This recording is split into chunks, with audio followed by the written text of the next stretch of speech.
Welcome back to Tied Up with the Morgans. Today we are working on chestnuts, maybe walnuts too, and some other seeds if we get there, but probably not because I have a lot of chestnuts. Kate's out of town with Thea, and Ty's taking a nap, so I have some time to try and get a few things done. So I'm going to work on my seeds, get those started. I'll show you what I have here. In here I have a whole bunch of chestnuts, walnuts, some dogwood seeds. And in the fridge inside, I have some hemlock seeds. I don't feel great about those because they have a very low survival rate. They're really difficult to germinate. So I don't feel very hopeful on those, but that's okay. Because we're trying, we're learning, and that's where we're going to go. I got some raised bed in-ground soil mixed with compost. So I'm going to use that, give that a go. I got some cups here, 240. And I have another 240 if I need them. So you got 2 packs of these at Costco. They were $11 each, so 22 bucks in cups. And the seeds, everything was free. Got a drill here, so I'm thinking I'm just going to drill some holes into the bottom of these so I can they can have some drainage. And I will be taking that soil and putting here in the cups and putting the chestnut on top. So the chestnut, this is a Chinese chestnut, not an American chestnut. I wish it were an American, but we don't have any American chestnuts here. I know they do exist in some places, just not around here right now that I know of. But that's because of the American chestnut used to really dominate the whole eastern United States over 100 years ago. And then in the early 1900s, they were wiped out due to the chestnut blight. But there are some still around today. And I know there's a lot of, not programs, there's a lot of organizations, that might be the wrong word, that are working on a blight-resistant American chestnut. And they're working with like a hybrid from the Chinese chestnut and American chestnut, trying to get rid of that blight, so, or making them more resistant to it. So hopefully that works out, because I would love to have some American chestnuts. And I'm going to try to plant some in the near future if I can get some seeds, get my hands on some seeds. Anyways, these chestnuts, like I said, they're Chinese chestnuts. We have a few here at our place, and then my parents have a bunch at their house as well. And the deer absolutely love them. They go crazy for them. And yeah, they're really cool. I'll actually include some footage of last fall. I never even put a video together, but I just made some footage of me collecting that. So maybe I'll show that too, show you what I was looking for, what they look like, and talk about that whole process, and then we'll dive into what I'm doing now.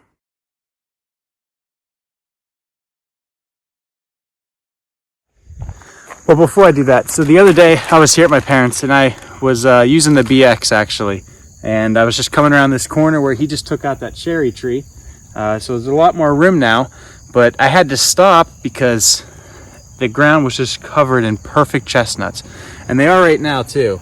You have these husks. I don't know if these are called husks, but these outer shells, the real sharp part, they are covering the ground, but they open up on their own, you know.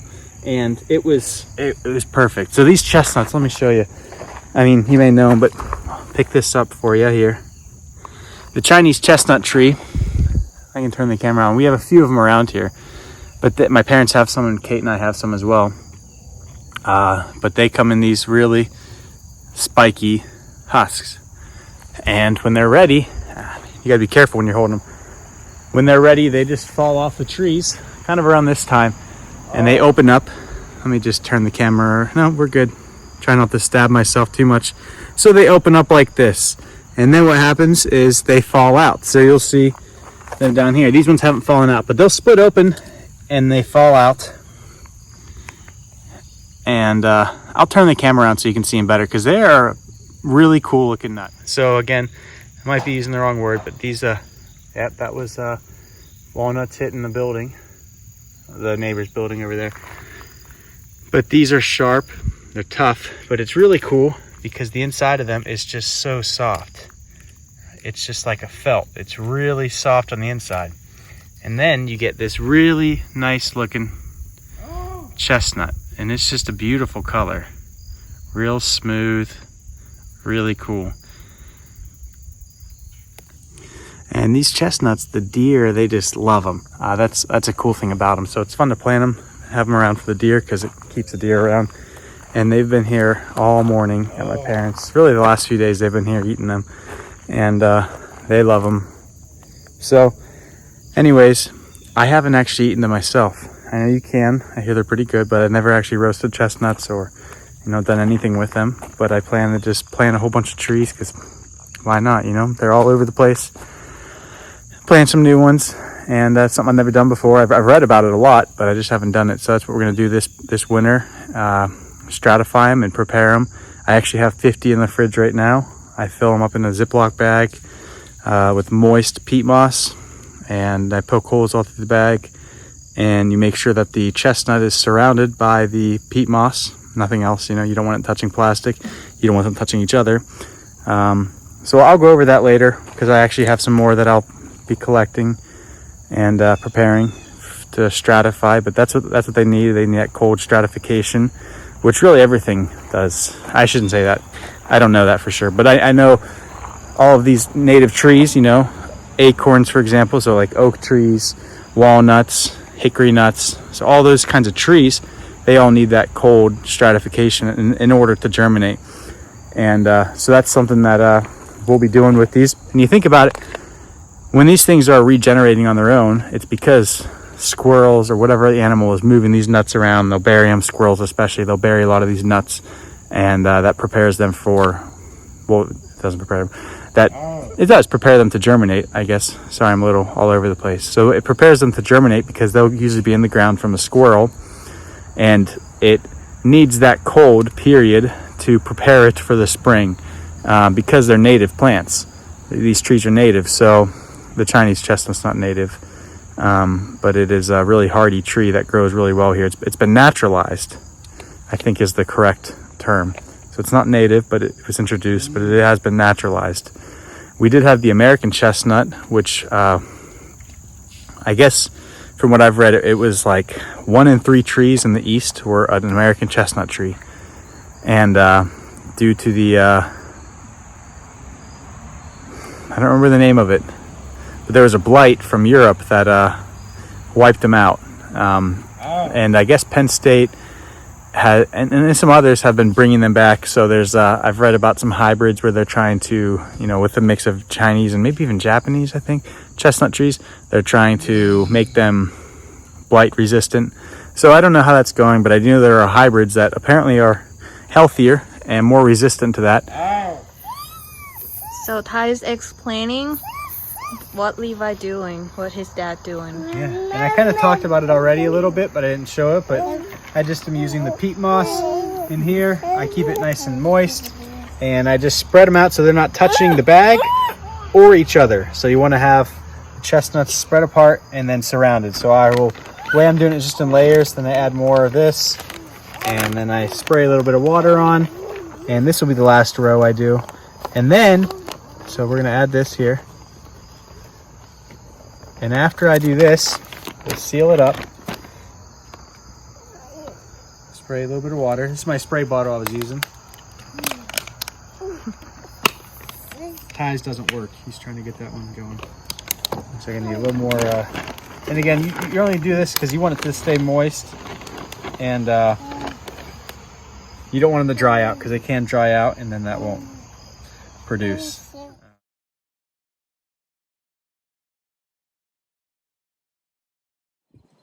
So last fall I collected 1 to 200, I don't remember how many, 100 to 200 chestnuts, and kind of dove in. That's how I like to do stuff. I'm a little impulsive, just dive right in. I think, oh, I'm going to plant trees, and before you know it, I have 300 trees I might be dealing with this spring, or at least seeds. They might not all germinate. Anyways, I find that more fun, and it's a good way to learn. I think if I went into it just kind of real cautious, I've done that before and I've held myself back. So I like to just dive in now. Worst case scenario, they don't germinate, and that wasn't going to happen anyways because they were going to get eaten. So I'm trying, and we'll learn together. So if you are a pro, you're an expert, give me some advice. I'd appreciate it, because I'm not an expert. So anything you see me doing today is me I'm coming up with this on my own. I've read some things, I've watched some videos, and I kind of took a whole bunch of that and bits and pieces of each, and I'm combining it into my own thing. So we'll see how this works out, but do not for a second think I'm an expert, okay? Now that we got that clear, I'm going to start drilling the holes in these cups, and we'll start adding some soil, adding some chestnuts. We'll go from there. All right, like I said, not an expert. Don't even know how this is going to work out. Now that I'm here, I realize 5/16 drill bit, probably a little too big, so I might just only get like 2 of these in here. That's all right.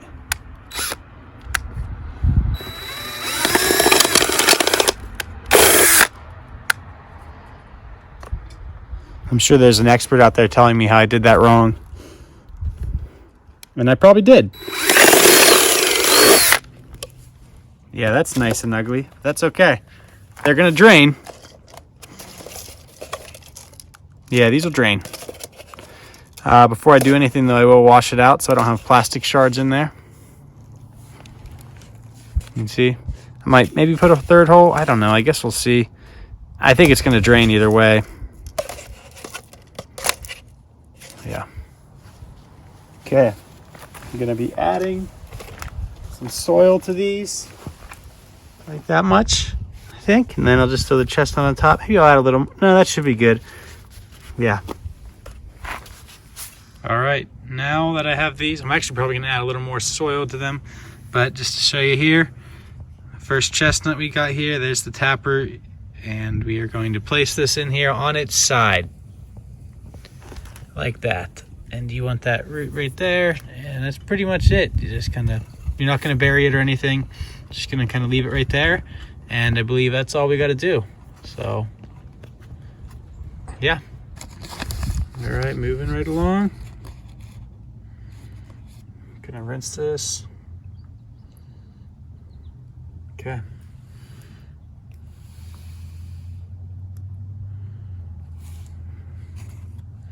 This part actually goes much faster, so I probably should have done it so I could have had all the holes drilled and then just thrown all these chestnuts in, but that's okay.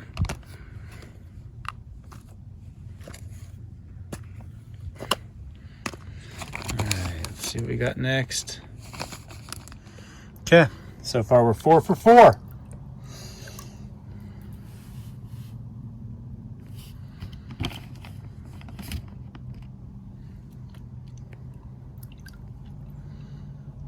This one's got a real tiny one. Looks like it had just started.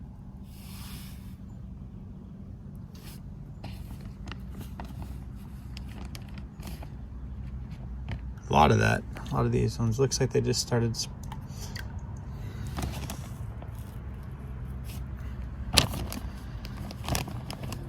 And I think I am a little late.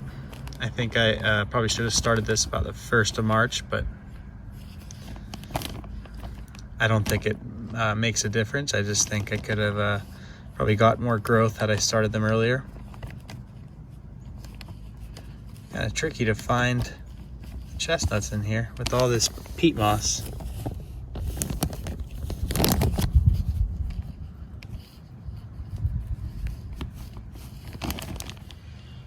All right, got 10 of them ready.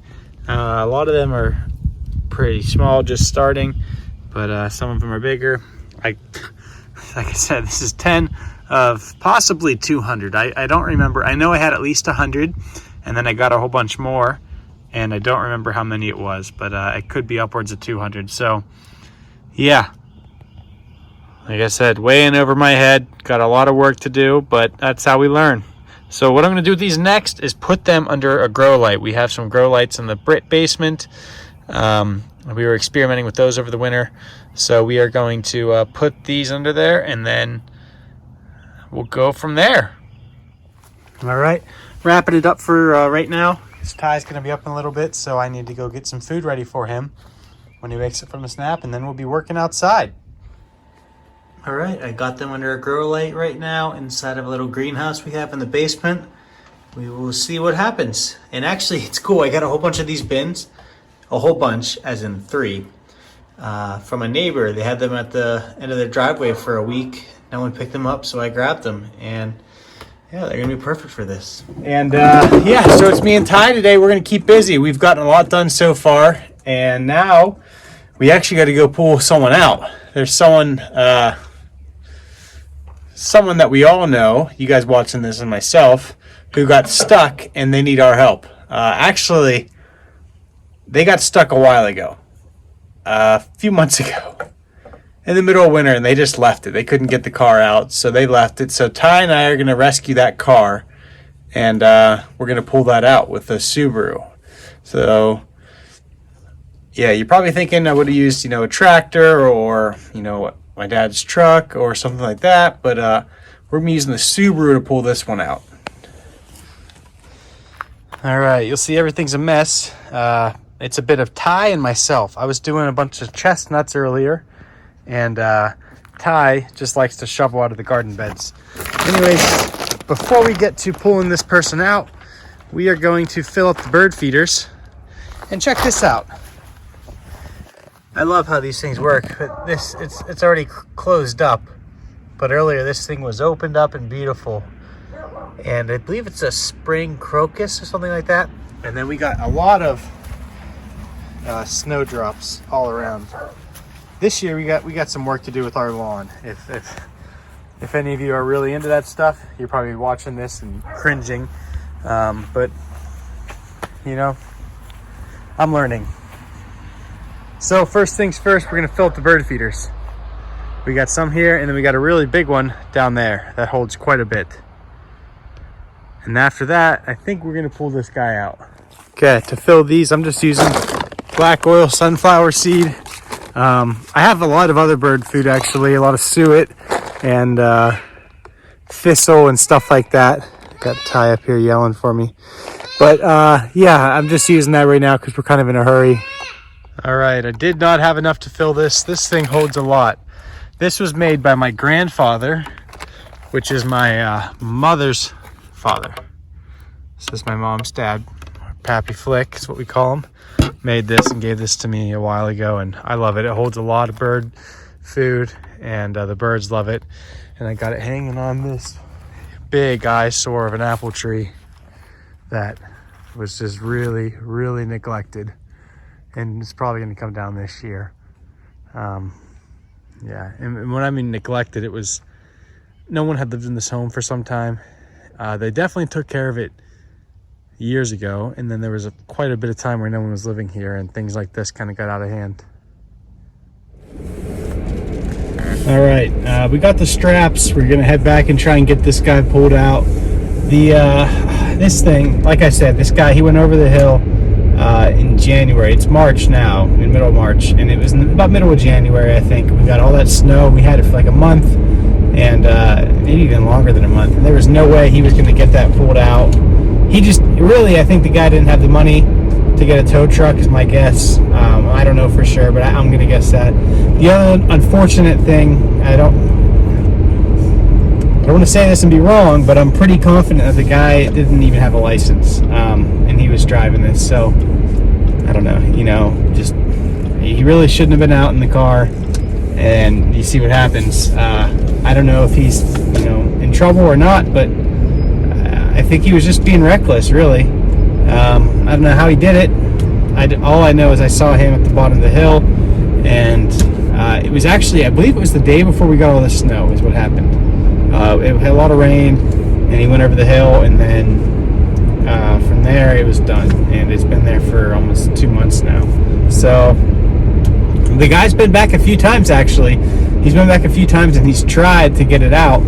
He's tried to drive it around, but it can get muddy down there at the bottom of the hill, because we're actually really close to there right now, to our house. We're pulling in, but it's right over here to the right.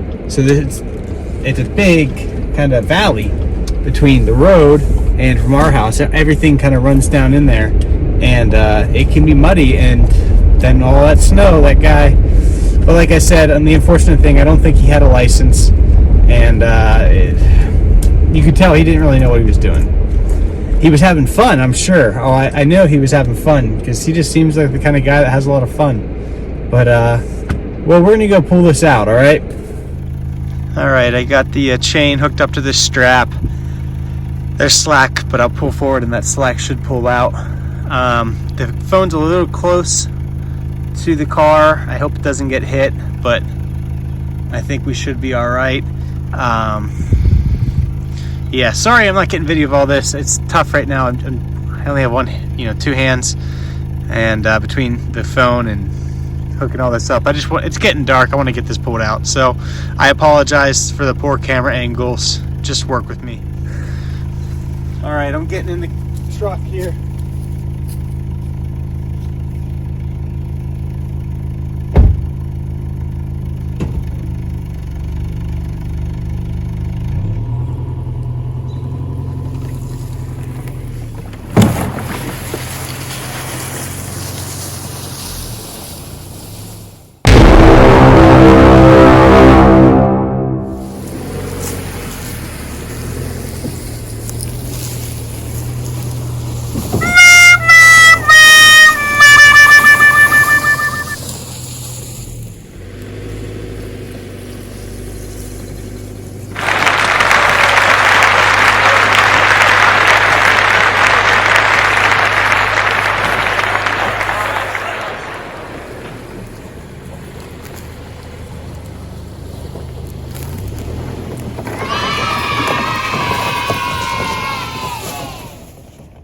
All right, here it is. We got him pulled out.